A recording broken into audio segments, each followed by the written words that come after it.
Okay, so this is the Mazda Premiere 2010 LF20 engine.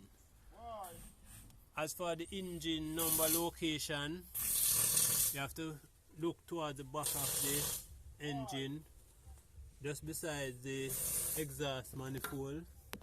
Let me see if I can pick it up with the mirror. So you go to the seat there, and we can zoom in. Let me see if I can zoom in a bit. Okay, I'm zooming in too much. Oh yeah, see some of it there. So this is the number tab around here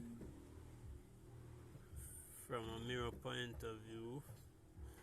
So you would stretch over the tappets cover just to the left side of the exhaust manifold.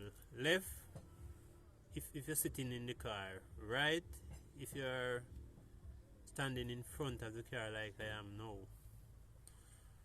A lot of people would like to know where their engine number is. Cannot find it, so I know this will be some useful information for those people, because traditionally the engine number would be somewhere in front here, but Mazda, like the type of manufacturer they are, decide to hide their number way around here to the back. So yes, this one is definitely a YouTube video for all my YouTube people, all my prospective Mazda customers.